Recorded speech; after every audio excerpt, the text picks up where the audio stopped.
Kalau presiden 3 periode emang ada ruang dalam konstitusi. Sama, memang dampaknya ke sana juga. Ya. Nah, jadi baik penundaan pemilu itu pun dalam Undang-Undang Dasar 45 itu pasal amandemen. Hasil amandemen kita ada 4 kali amandemen. Pasal 22 itu hasil amandemen. Ya.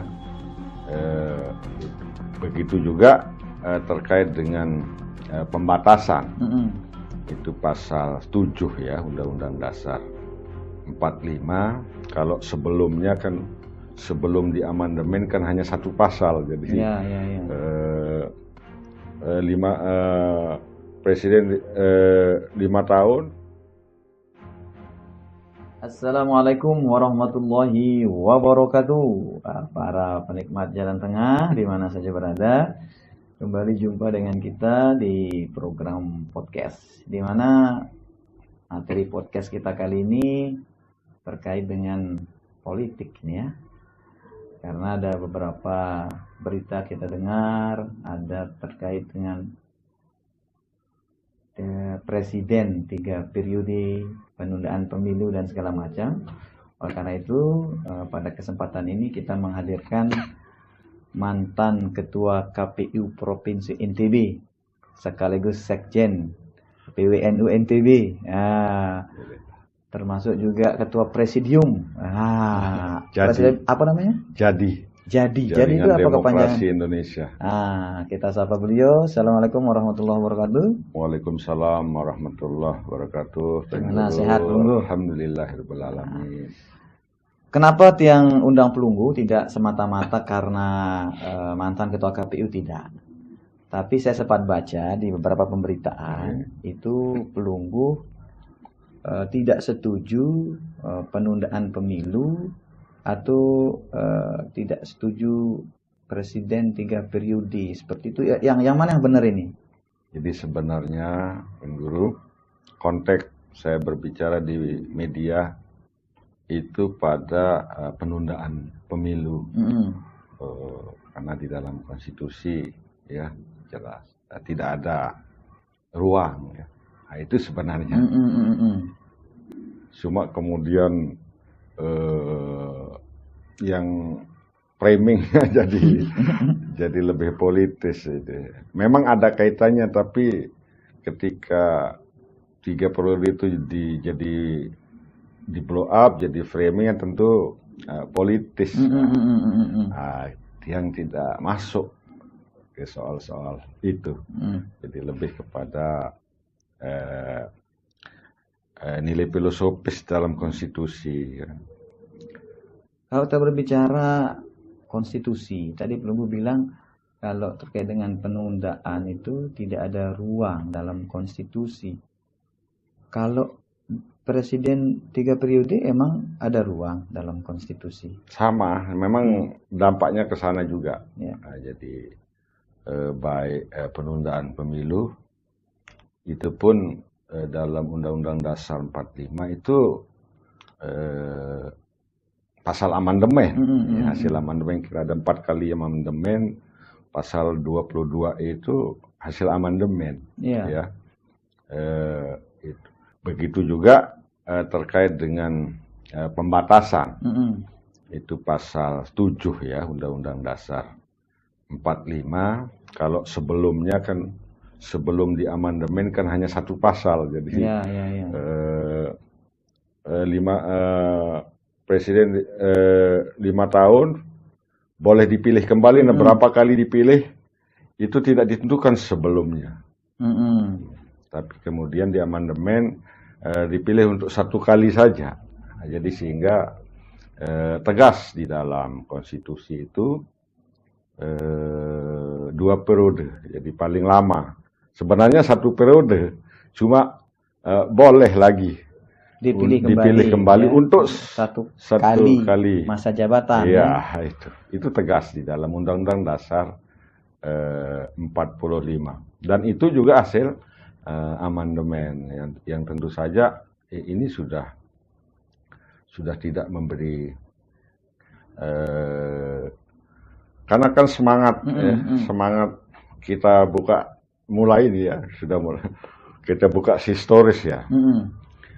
Sejak Bung Karno misalnya, penggunaan Undang Dasar 45 ini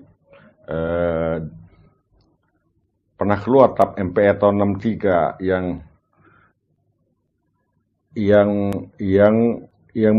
yang menetapkan Bung Karno itu presiden seumur hidup. Itu pernah itu, 63. Tapi kemudian setelah Orde Baru, ya kan, setelah Orde Baru tidak seumur hidup tapi boleh ya, dipilih berulang kali. Satu untuk 5 tahun tapi boleh dipilih kembali, tidak ditentukan. Makanya berkali-kali dipilih boleh. Nah, itu makanya setelah reformasi kan, tahun, bayangkan dari tahun 99 sampai 2001 itu di amandemen, sehingga dibatasi untuk masa jabatan presiden.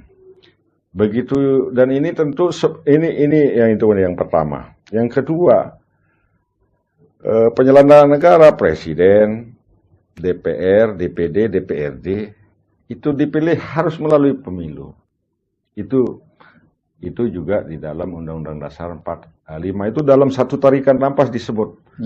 Di dalam Undang-Undang Dasar pasal 22E. Jadi semuanya harus melalui pemilu. Tidak boleh misalnya perpanjangan.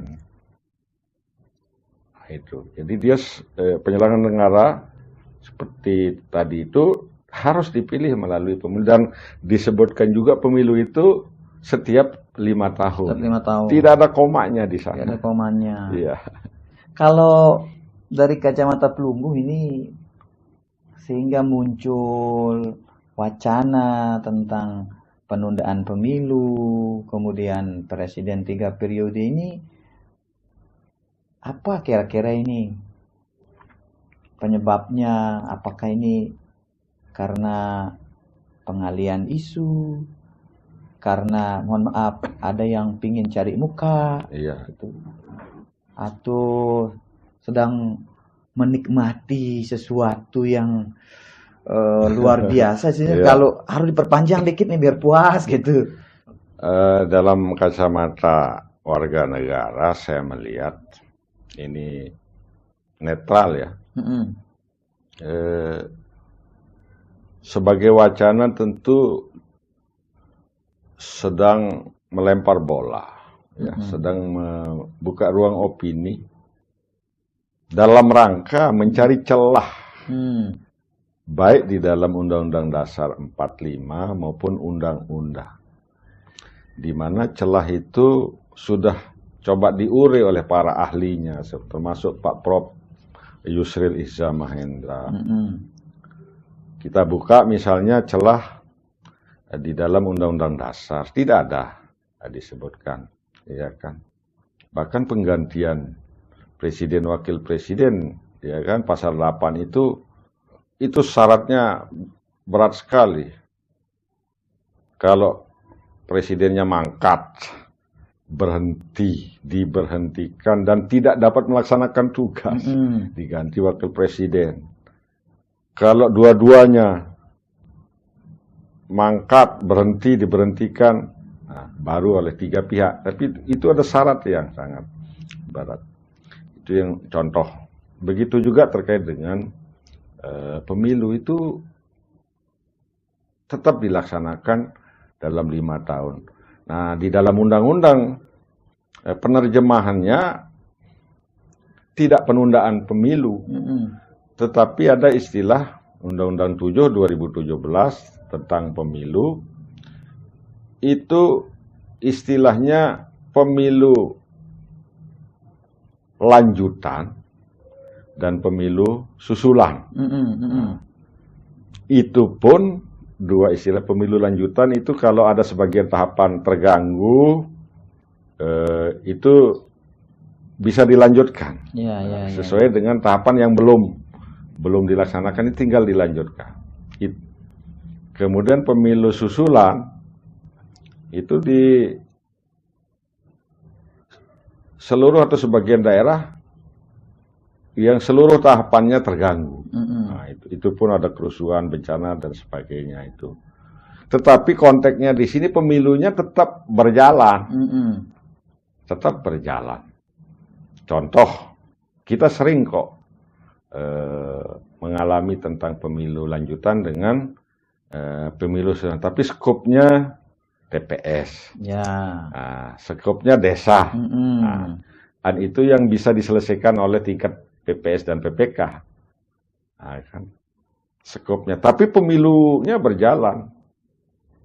Ada 34 provinsi, ada 500 sekian daerah kabupaten kota. Misalnya di satu kabupaten ada tahapan yang terganggu, hanya di satu kabupaten itu saja. Itu pun diure lagi.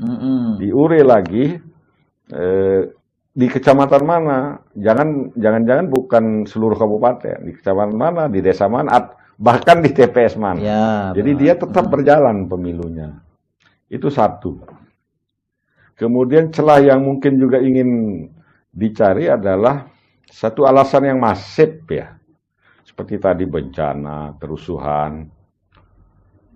Nah mungkin ini ada momen ya, tentu pandemi COVID-19. Konteks ini pun tidak bisa digunakan, ya kan, tidak bisa digunakan karena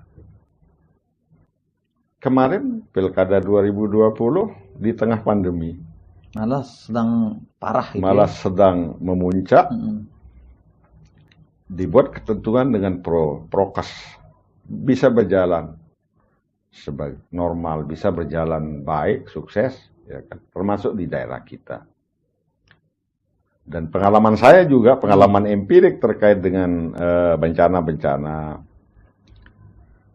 Kita di 2018 gempa bumi, ya kan.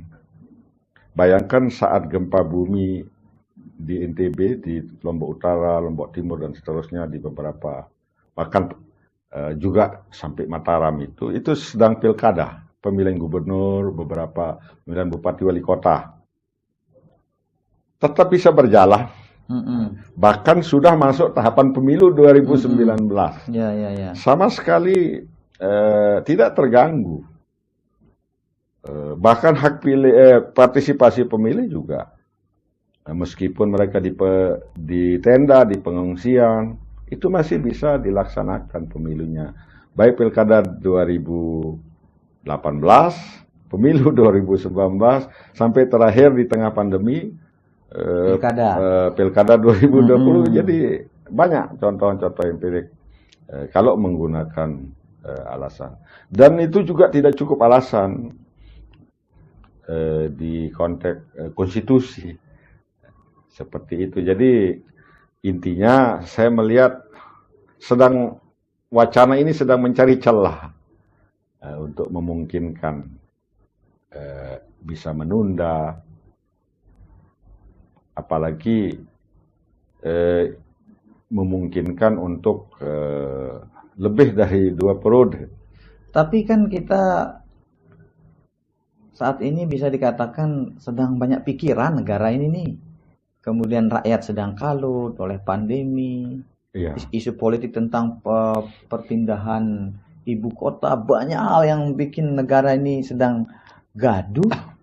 Kok dimunculkan wacana penundaan pemilu, padahal kondisi-kondisi yang tadi belum jelaskan itu tidak terlihat, sehingga kita harus menunda pemilu ini gitu. Kenapa mesti dilontarkan? Ini kan kayak orang sudah tahu sholat itu wajib, kemudian boleh enggak kita wakilkan sholat? Misalkan ini pertanyaan-pertanyaan yang artinya sengaja untuk bikin gaduh gitu. Ya saya kira ini harus menjadi satu suasana batin sebenarnya, ya, apa yang dirasakan oleh masyarakat. Masyarakat sudah maju ya, sudah maju cara berpikirnya, bahkan mengartikulasikan opini, pendapat itu juga sangat cepat melalui media sosial ini. itu semestinya harus disadari ya oleh pemerintah, oleh partai politik, ya kan. Ya tentu saja paling tepat fokus tidak bahkan saya katakan di media ya harus dihentikan opini-opini yang menambah ya kebingungan, keresahan, ketidakpastian. Karena meskipun abstrak tidak langsung dirasakan oleh masyarakat yang namanya pemilu, namanya penyelenggara negara, tetapi ini kan sangat berbahaya.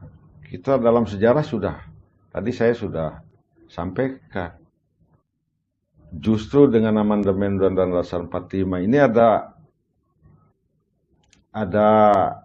sejarah cara bernegara kita, kepemimpinan di kita, mulai dari Bung Karno dengan TAP MPR, Presiden seumur hidup, kemudian Pak Harto sejak Orde Baru. Bayangkan, pemilu itu 55 baru bisa dilaksanakan, Orde Baru itu tahun 71, jarak antara 55 tahun.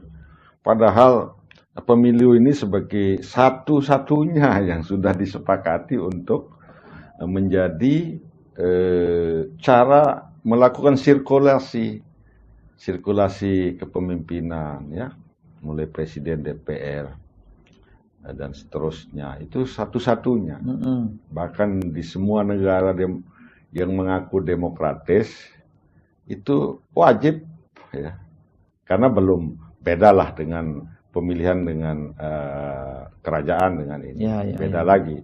Tapi itu sudah alat ukur yang tidak bisa ditolak, apalagi sudah disebut di dalam konstitusi. Kemudian Soeharto 5 tahun memang, tapi boleh dipilih kembali, tidak terbatas juga. Jadi ada semangat setelah reformasi sehingga lahir dalam konstitusi kita amandemen pasal 22 yang membatasi ya, masa jabatan presiden dan wakil presiden. Jangan lagi. Ya, makanya ini jangan lagi menambah. Yang kedua, ini berbahaya. Tidak ada satu negara di dunia ini yang bisa menjadi satu negara yang baldatun thayyibatun warabun ghafur tanpa melalui pemilu. Bahkan negara yang demokratis pun, Mesir contoh, tahun 2013 hasil pemilunya dibatalkan. Sudah Mursi kan terpilih oleh rakyat, tapi dikudeta contoh. Jadi di negara demokratis saja masih bisa dikudeta, ya kan? Contoh. Ada banyak negara yang tidak bisa memilih presidennya, artinya tidak bisa pemilu. Yang terus kompleks, terus rusuh, sehingga tidak bisa normal menjadi satu negara. Nah, ini kita udah bagus sekali Indonesia ini, sudah ada pengalaman sejarah. Kalau itu diotak-atik, tentu kita justru akan menjerumuskan. Ya kan? Bisa kekosongan, bisa chaos, bisa ketidakpastian, itu kan sangat berat, sangat besar dampaknya. Nah, sekarang kalau ini diteruskan, ini kan bayangkan, mohon maaf, kalau cuman masyarakat lapar itu masih kecil sebenarnya, masyarakat sakit itu masih kecil. Tapi kalau negara ini rusuh, chaos, itu seluruh sistem, seluruh perangkat, seluruh aspek tidak akan bisa berjalan. Maka satu-satunya yang harus disadari kembali ke konstitusi, ya kan? Tidak mencari celah, tidak berpikir lagi lebih-lebih dengan situasi sekarang ini, jangan ditambah lagi, ya kan? Fokus saja, saya kira. Jangan berwacana, jangan mengusulkan. Fokus saja, mana yang belum dicapai ya diselesaikan, mana yang sudah bagus tapi masyarakat menolak, ya tinggal dijelaskan, kan hal-hal seperti itu. Jangan sampai kemudaratan yang dikhawatirkan akan terjadi jika pemilu dilaksanakan, justru penundaan itu menimbulkan 10 kali lipat kemudaratan. Itu dia. Nah, itu yang sangat kita antisipasi. Kan kalau ditunda akan mencari celah di dalam konstitusi. Dilakukan amandemen. Lo amandemen ini apa menjamin?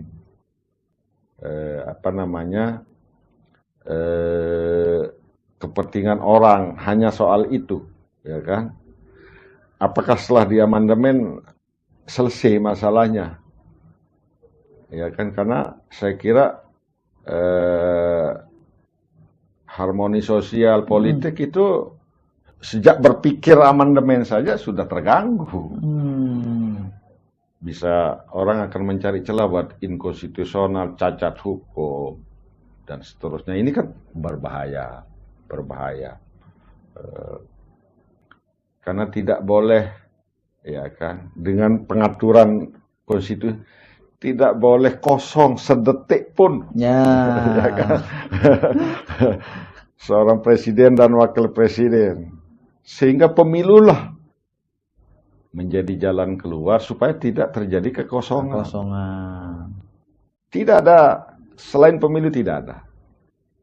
Itu baik undang-undang dasar diterjemahkan ke undang-undang, tidak ada, hanya lewat pemilu.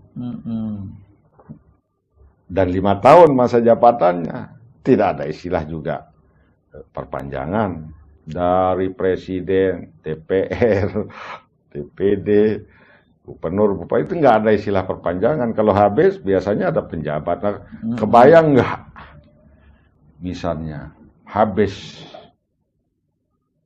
kemudian penjabat, ya kan? Penjabat itu nggak ada juga dalam konstitusi istilah penjabat presiden, penjabat itu tidak ada. Karena ada. Jadi rebutan juga nanti siapa yang jadi penjabat. Ini kan berbahaya, sangat berbahaya. Makanya ini kok bisa muncul dan yang baca ini ya ide atau usulan atau wacana entah apa namanya tentang penundaan pemilu ini, justru itu dimunculkan bukan dari presiden atau bisa dikatakan partainya presiden gitu. Nah ini sehingga juga, kan ini jangan-jangan cari muka kayak apa gitu. Kalau ketika Pelunggu merespon tentang wacana penundaan pemilu ini atau tentang presiden 3 periode supaya jelas juga bagi rakyat. Kan segala sesuatu itu kalau dia menguntungkan presiden, yang dicaci maki kan presiden. Padahal presiden belum tentu mau loh. Ini pertama kali Pelunggu baca tuh dapat informasinya nih, yang mewacanakan ini siapa ini?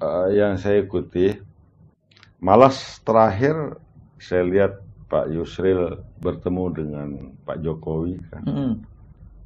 Jelas sekali penjelasan Yusril, presiden tidak pernah menginginkan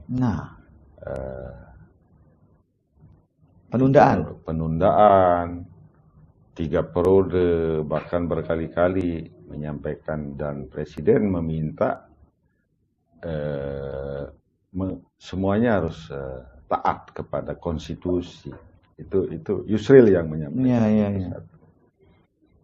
Dan wacana-wacana ini saya kira awalnya Menteri Investasi Pak Bahlil itu yang sama sekali bukan tupoksinya bicara pemilu ditunda 2 tahun ya. Itu awalnya hanya Pak Bahlil, bukan tupoksinya untuk bicara pemilu.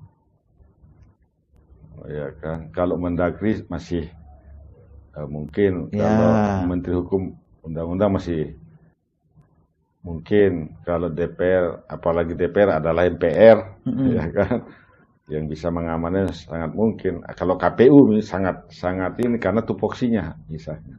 Tapi ini muncul dari awalnya. Nah, kemudian muncul pimpinan-pimpinan partai seperti Caimin, kemudian Erlangga. Tapi saya lihat mayoritas justru ada yang tidak berpendapat, mayoritas malah menolak dari partai-partai ini. Artinya sebenarnya ini hanya wacana yang menurut saya jangan diteruskan lah wacana seperti ini, karena tadi penyesatan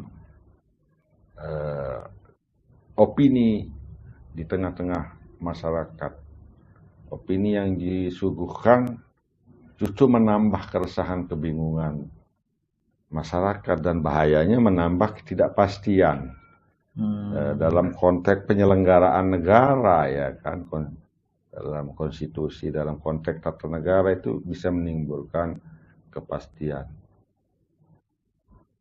Fokus bekerja, serahkan ke KPU dan Bawaslu yang untuk menyiapkan pelaksanaan pemilunya. Sebenarnya ini sudah masuk ini tahapan ini. Bayangkan ini kalau KPU belum didukung anggaran, ya kan? Padahal di DPR kan sudah ada RDP, sudah selesai masalah kapan pemilu, itu di Februari 2024, kapan pilkada di November 2024 juga, itu sudah selesai. Keputusan KPU sudah ada, tinggal tahapannya berjalan, fokus saja. Apalagi ini April sudah dilantik KPU, Bawaslu yang terpilih kemarin. Fokus saja memfasilitasi, ya kan, negara yang memfasilitasi anggaran, ya kan, sehingga KPU dan Bawaslu bisa melaksanakan tahapan-tahapan, sehingga partai-partai juga harus fokus. Ini akan masuk verifikasi parpol, akan masuk pencalonan dan seterusnya, ya kan. Pemerintah juga ada tanggung jawabnya untuk menyediakan data pemilih melalui DP4, data kependudukan. Jadi semua harus fokus bekerja ke situ, tidak berpikir apalagi melempar wacana menunda pemilu. Nah, ini. Kalau orang ingin jadi DPR, orang ingin jadi kepala daerah, orang ingin jadi presiden, itu biasanya dia ingin jabatan itu cepat berakhir kan, supaya saya menggantikan dia. Asal itu kan, saya ingin jadi DPR nih kapan, pemilihan legislatif. Soal dia ingin waktu dipercepat supaya dia bisa menjabat. Nah ini, kalau tidak salah tadi ketua-ketua partai yang belum disebut itu disebut-sebut juga, bahkan mungkin ada yang sudah mendeklarasikan dirinya mencalonkan diri jadi presiden, seperti Caimin. Ini kan sudah mendeklarasikan diri akan maju jadi presiden. Begitupun Pak Erlangga Hartarto gitu. Kok justru munculnya dari dia ini penundaan pemilu ini? Seharusnya kan dia ingin mempercepat gitu. Karena dia pingin menggantikan. Tapi kok malah apa kita katakan bikin rakyat bingung. Bapak kan pingin gantikan Pak Jokowi, tapi kok usulannya memperpanjang, belum siap bertanding gitu. Ya, mestinya kan. Iya. Dan ini normal. Kita sudah sukses sejak 71 ya. Selama Orde Baru sampai 97. Ingat sampai. Bayangkan, nah ini 98 Pak Harto jatuh ya. Mundur Mei. Pak Habibie itu menjadi presiden sejak Mei 98 hanya untuk mempersiapkan pemilu. Jadi 98, 99 hanya setahun Pak Habibie menjadi presiden. Sehingga kita tahu tidak 5 tahun yang hasil pemilu 97 karena amandemen di situ kan, amandemen Undang-Undang Dasar 45. Jadi Pak Habibie pun untuk melanjutkan dari Orde Baru ke reformasi ini Jatah tetap Pak Harto, melalui ya? pemilu. Tetap melalui pemilu. Sehingga langsung pemilu dilaksanakan tahun 99. Hanya setahun disiapkan. Itu contoh.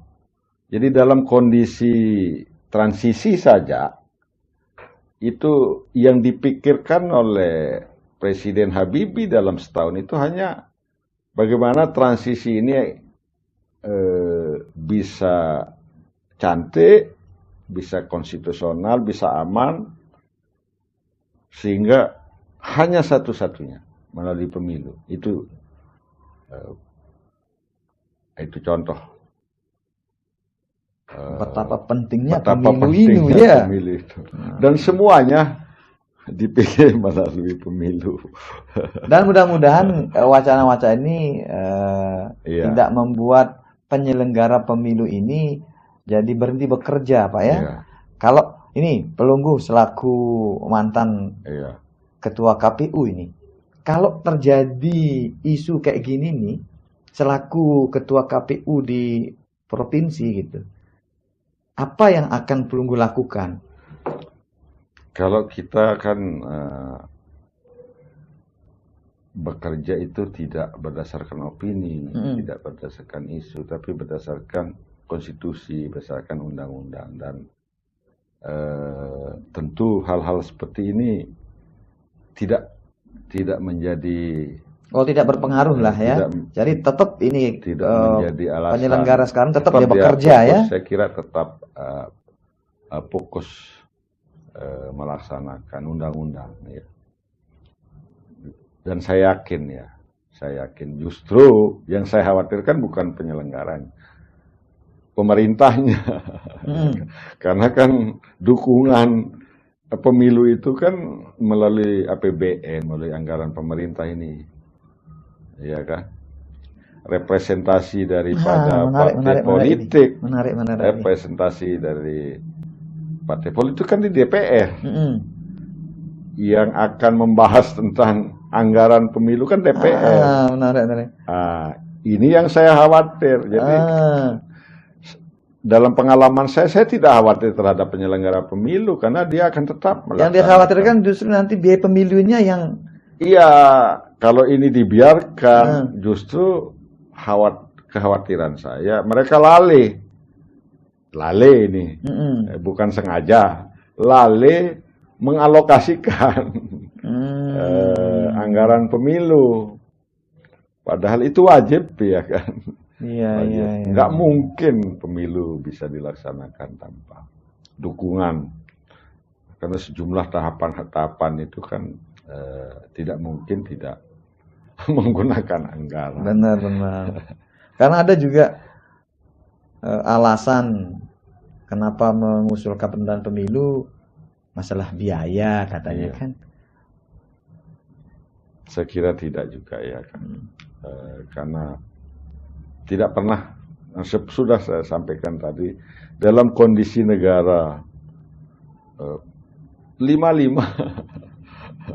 kebayang sudah kalau lihat cerita-cerita orang tua kita, kakek nenek kita, kondisi apa yang memungkinkan bisa melaksanakan pemilu tahun 55, ya kan? Tapi bisa dilaksanakan. Nggak ada TV, nggak ada radio, nggak ada teknologi informasi. Uang masih sedikit. Ya kan? Pun Pak Harto tahun 71 itu panjang. Pun bisa dilaksanakan tentu sejak Supersmart, kemudian peralihan asosiasi 66. Bayangkan Pak Harto 5 tahun juga menyiapkan pemilu 71. Artinya alat ukur sebuah rezim itu sukses, normal, bisa mengkawal stabilitas, itu pemilu, kan. Seperti itu. Bung Karno itu berjuang dari tahun 52, bikin maklumat, baru bisa laksanakan pemilu 55. Jadi perjuangannya luar biasa. Tapi ketika mampu melaksanakan itu hasilnya kan luar biasa. Benar. Yes. Bahkan orang selalu membuka sejarah bangsa, peralihan kepemimpinan, sirkulasi kekuasaan itu lihat pemilunya. Ya. Lihat pemilunya. Benar. Karena itu yang memang sudah disepakati secara dalam konstitusi kita, dan jangan berpikir yang lain, sudah fokus saja. Ini udah berhasil dari 99 reformasi sampai sekarang.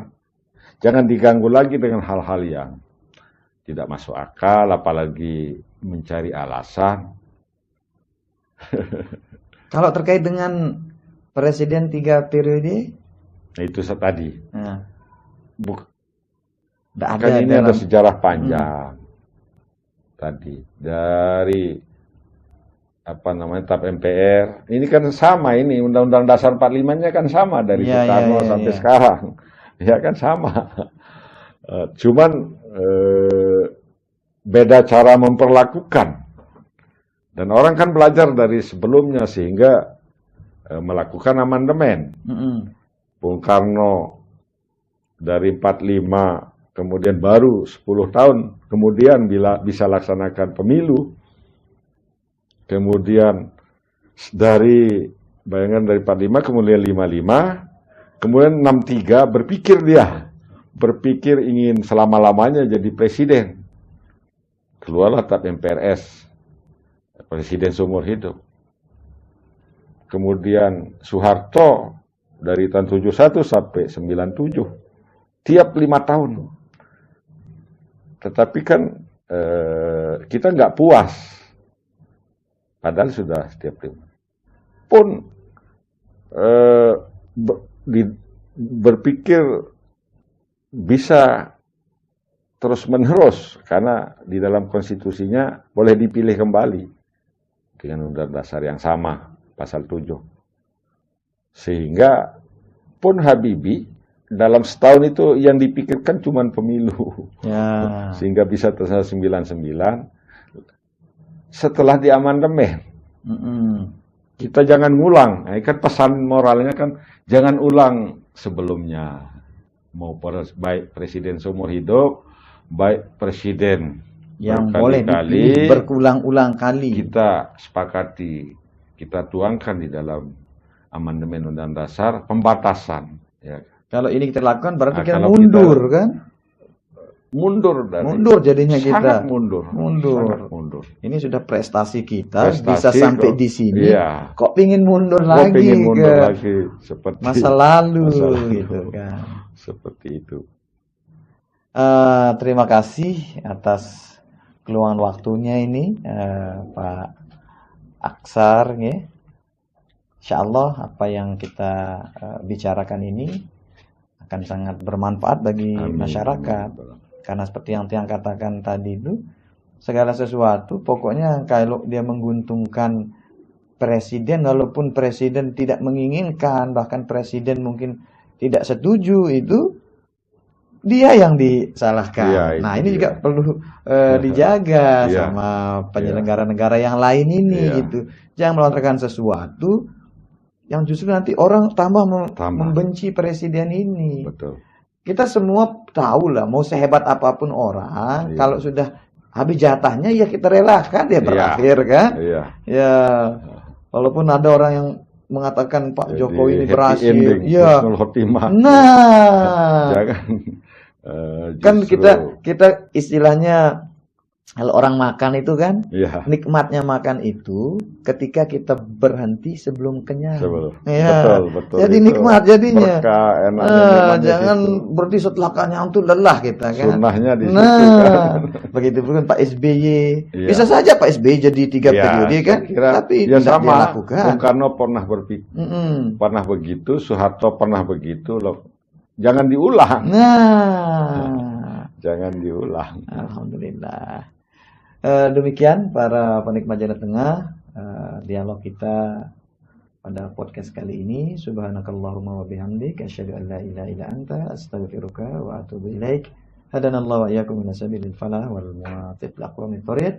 Assalamualaikum warahmatullahi wabarakatuh. Waalaikumsalam.